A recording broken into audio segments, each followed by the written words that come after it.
Alors, je vais vous présenter du coup notre formation qu'on a appelée la FACRI, qui est la formation à l'analyse critique de la promotion pharmaceutique, dont peut-être certains ont déjà entendu parler. En tout cas, certains intervenants en ont déjà entendu parler puisque on s'est déjà croisés à plusieurs moments ces derniers temps. Bon, d'abord, bien sûr, déclarer mes liens d'intérêt. Bon, j'ai rajouté le petit QR code. Alors, je sais pas si, voilà, j'avais jamais fait ça, mais bon, voilà, je l'ai mis.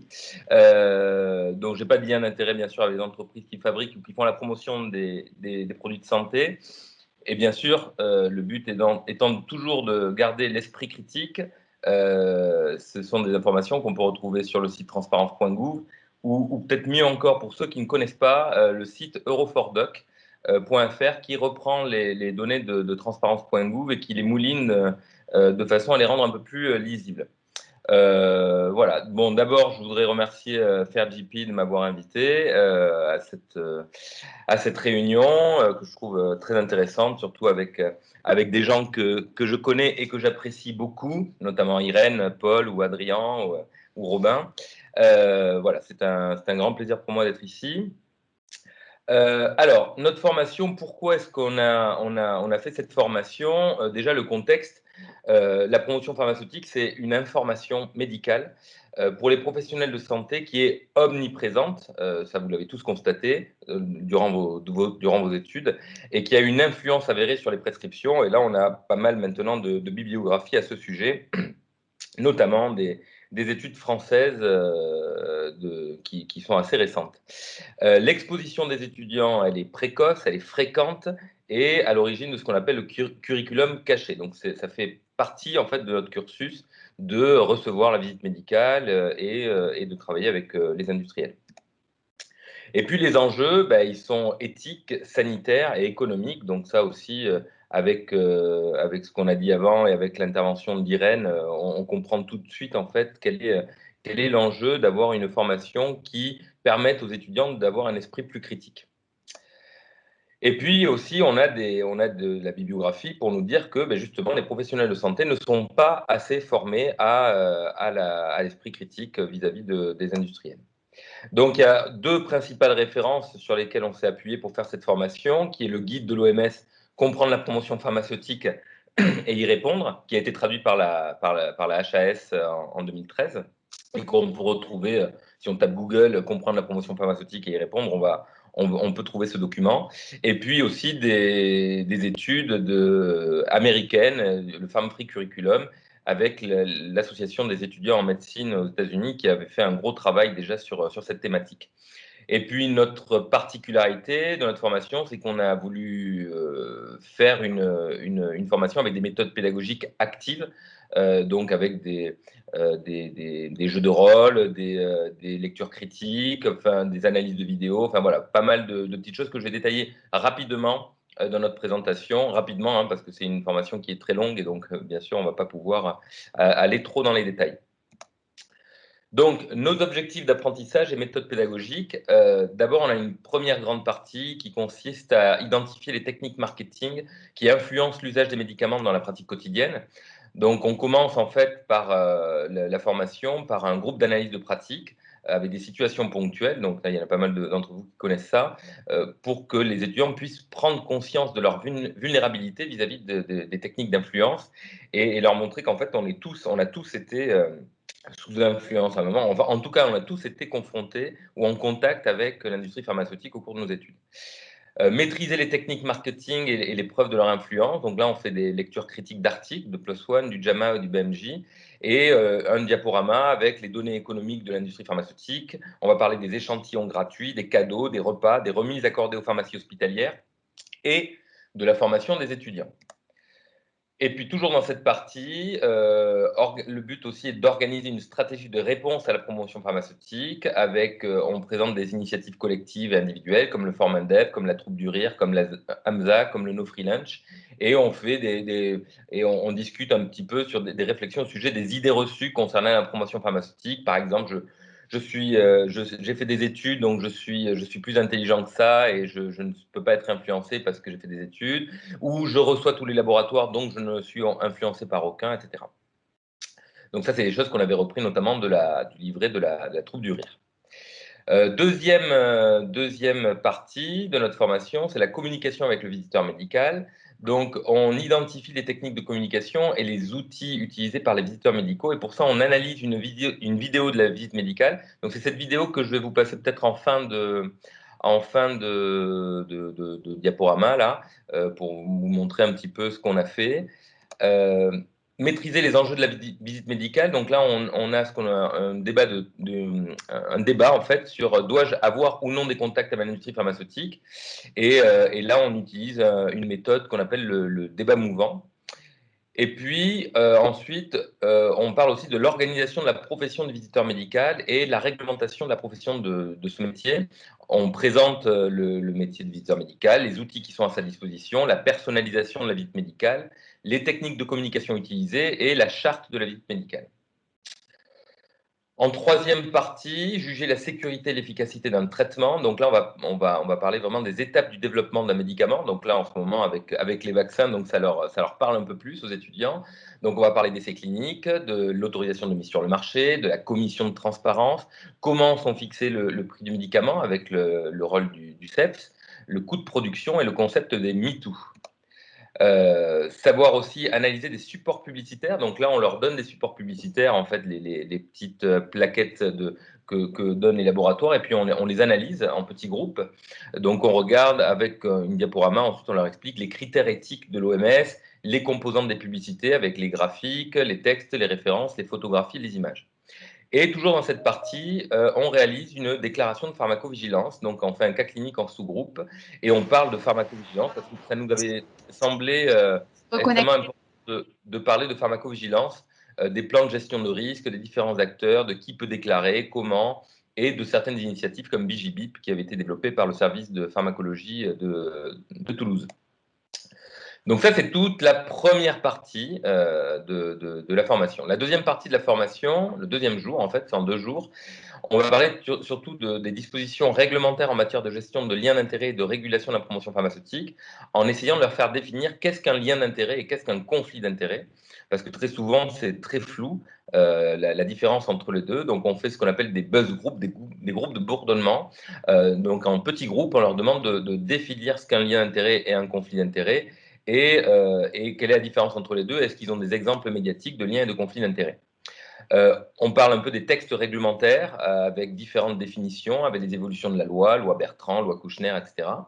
Et puis, on va, toujours dans cette partie, visiter le site Eurofordoc en prenant des exemples. Donc là, chacun nous donne un petit peu des exemples sur un partage d'écran. Bien sûr, il y a toujours le professeur du coin, donc le leader d'opinion qui va être nommé. Et puis, on regarde un peu les liens d'intérêt des personnes qui veulent mettre, ou de leurs collègues d'ailleurs.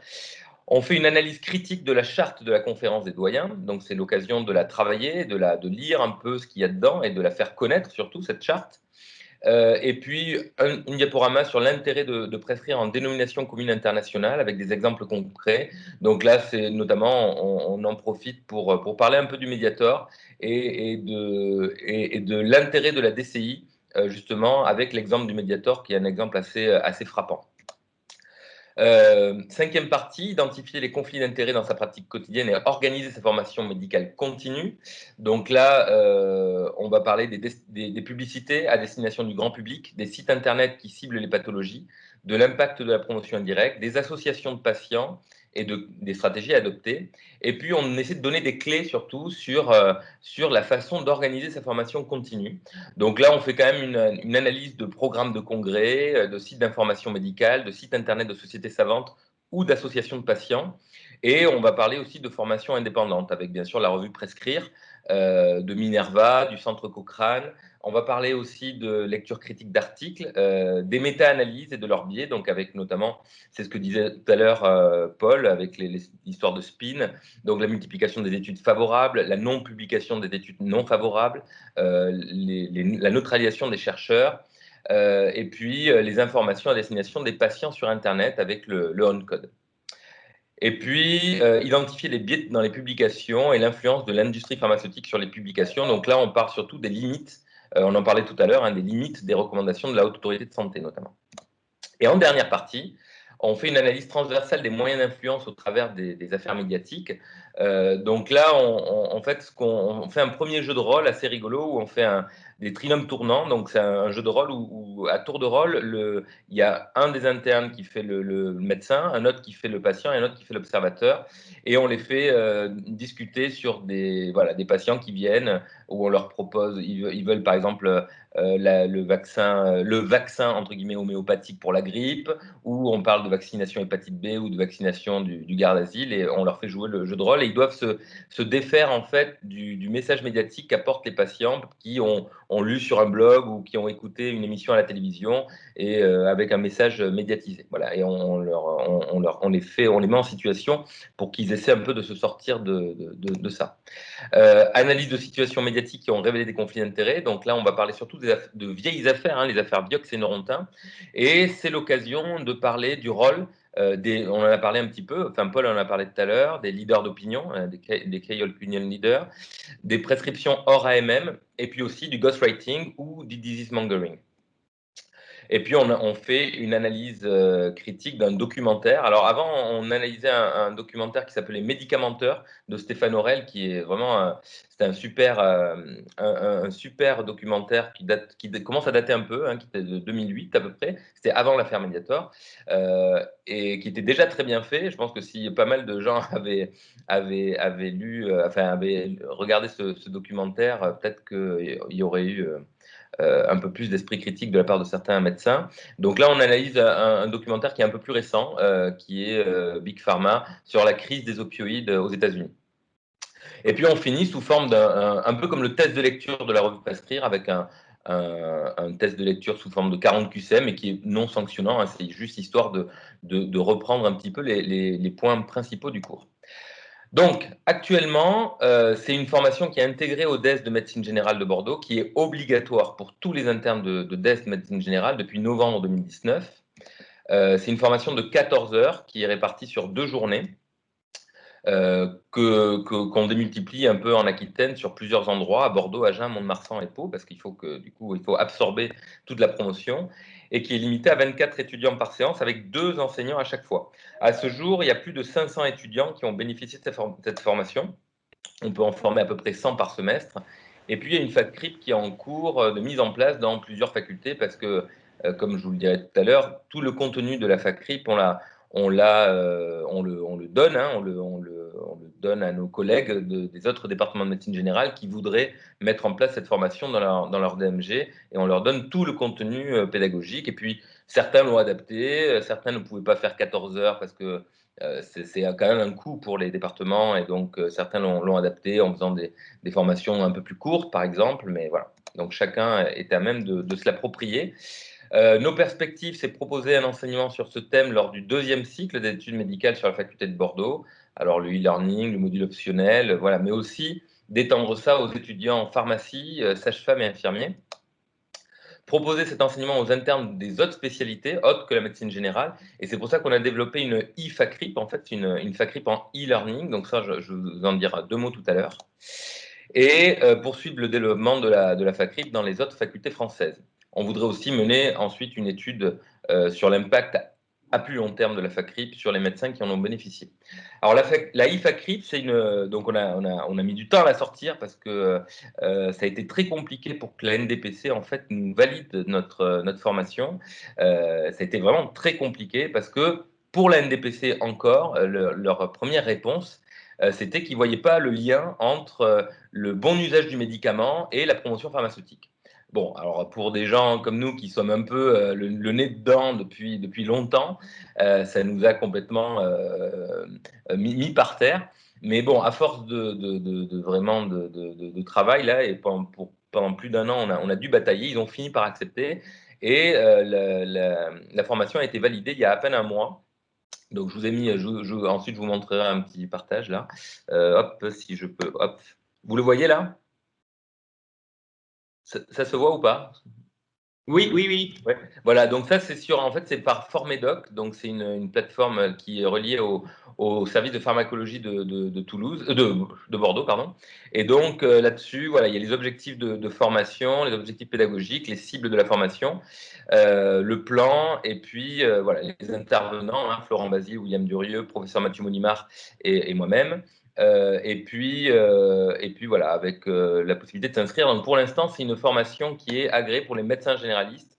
Notre but, c'est que ce soit disponible déjà pour tous les internes de toutes les spécialités et que ce soit aussi accessible aux autres spécialités seniors. Pour l'instant, c'est que la médecine générale, mais on veut aller plus loin.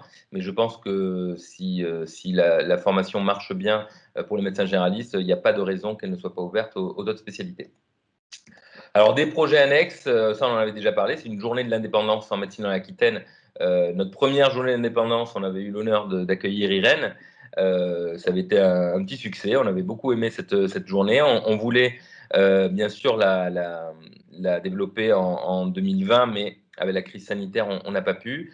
L'objectif éventuellement, ce serait de faire ça à la rentrée en novembre 2021, si la situation sanitaire nous le permet, avec une thématique à définir, soit un retour sur le procès Mediator, soit parler de la crise des opioïdes aux USA. Il faut qu'on en discute. Participer à un groupe de travail sur la mise en place d'une politique universitaire de prévention des conflits d'intérêts. Donc, parce qu'on le voit sur le dernier classement du Formandep, Bordeaux manque encore de points, beaucoup de points, n'a pas du tout la moyenne parce que là, je vous parlais de la charte, on en a parlé beaucoup avec nos étudiants, mais dans la vraie vie, il n'y a pas de comité de déontologie qui a été mis en place, il y a beaucoup de choses qui n'ont pas été mises en place et ça, c'est quelque chose sur lequel on voudrait travailler. Et puis, bien sûr, collaborer avec d'autres équipes. Alors, il y a Adrien qui est là, donc, avec l'Esprit Critique Niçois, la NEMF. On s'était déjà rencontrés dans les locaux de Prescrire l'année dernière et on avait parlé d'une possible journée internationale d'indépendance en médecine. Et donc, ça, c'est un projet futuriste, mais qui a été un peu coupé dans son élan avec la crise sanitaire. Mais je pense qu'on pourra en reparler et y retravailler. Voilà pour ma présentation. Alors, si je peux vous montrer la vidéo avec le son, je ne sais pas si ça va marcher, on peut le tenter. Ah oui. On le tente pour voir si ça marche le Oui, son oui, ou pas. essayez de voir si ça marche, sinon je suis sur le Alors, vous me coup. dites si le son passe ou pas.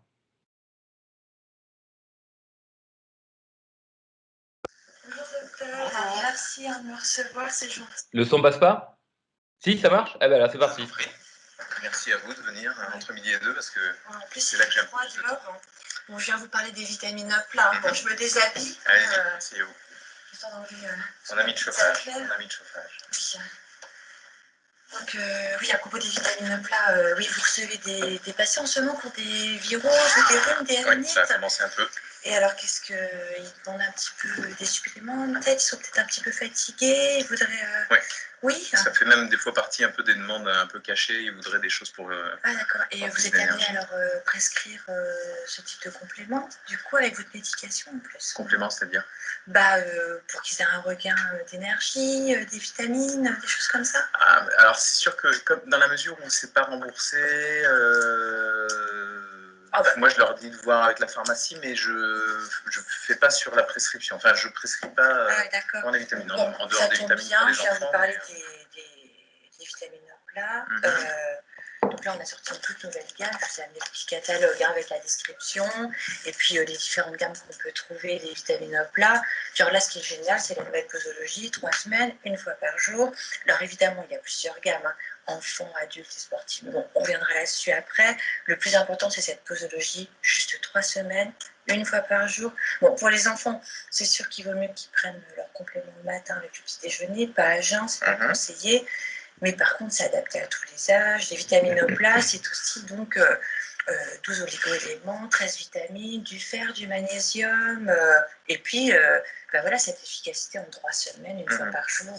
L'efficacité, ça a montré vraiment que ça diminuait le nombre d'infections. Oui, alors on a fait une étude avec le professeur Duclos, puis l'université évidemment. C'est l'étude suivie, c'est ce que vous en avez entendu parler. Grosse étude, justement, avec 3 populations, des enfants, les adultes, les sportifs, avec donc les vitamines au plat. Et là, on a regardé justement ces suppléments vitaminiques, et il y avait une augmentation du regain d'énergie chez ces populations. On a eu des résultats formidables, toujours avec cette posologie, 3 semaines, une fois par jour, donc simple. Et du coup, il faut que je le mette sur la prescription. Il y a un remboursement ou non? Alors non, c'est pas remboursé, évidemment, mais vous êtes allé en Afrique, je vois. Oui, cet été, oui. Ah oui, moi je connais super bien le Ghana. C'est un pays que j'adore et tout. Vous étiez où hein? J'étais au Kenya. Ah d'accord. On a fait un safari photo. Ah oui. Bon, il n'y a pas autant d'animaux que ça au Kenya, mais au Ghana, mais c'est vrai que j'aimerais bien y aller aussi. Il paraît que c'est super et tout. Ouais. Bon, je m'évade. En fait, les vitaminoplats, oui. Alors je vous disais 3 semaines, hein, une fois par jour. Et puis ça, c'est une seule fois pendant tout l'hiver. C'est ça qui est génial. On n'est pas obligé de reprendre des prises. Et puis je suis allée voir à la pharmacie juste à côté de votre cabinet. Elles sont déjà en rayon. Donc cette nouvelle posologie, hein, adaptée à tout ça, tous les âges. Et ça doit coûter à peu près, c'est 11 € à peu près la boîte. D'accord. Ça c'est le prix moyen des vitamines? Oui. Non, on n'est pas plus cher, on est plutôt dans la gamme, voire légèrement au-dessous pour la qualité qu'on propose et la simplicité d'utilisation. Surtout avec une gamme aussi large. Hein. Ça veut dire que c'est 10 € pour 12 € pour l'hiver. Ouais, voilà, c'est super. Hein. Ouais, non, vraiment, je vous le conseille. Oui, donc c'est pas forcément un obstacle pour les gens. Non. Puis alors, quand on voit les résultats, vous regarderez, hein, toute l'étude suivie, elle est décrite à la fin du catalogue, là, vous verrez.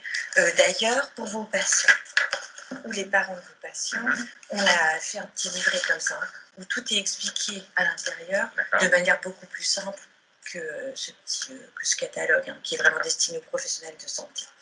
Donc, je vous laisse aussi pour pouvoir expliquer. Là, du coup, le professeur fait une soirée où il présentera tous ses résultats sur ses vitamines. Donc, c'est le mois prochain, le 5. J'aimerais bien vous inviter. J'ai quelques invitations.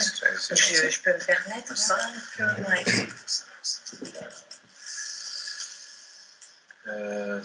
quelle heure?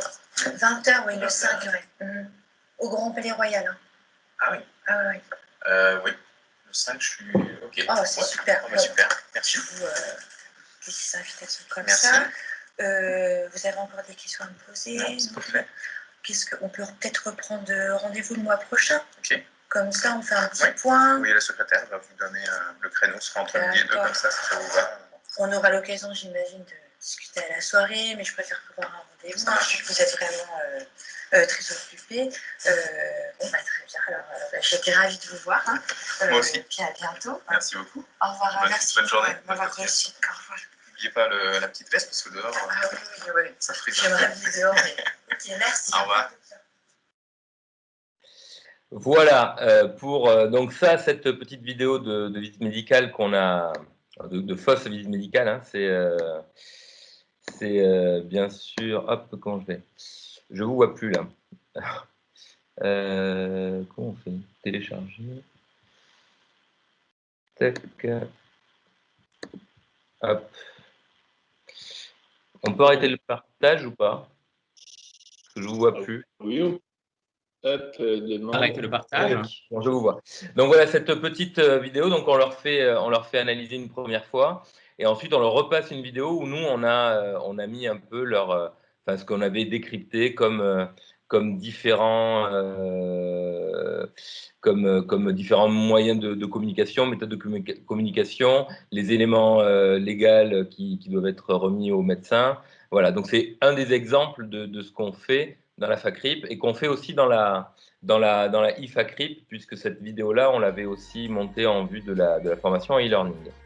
Voilà pour la FACRIP.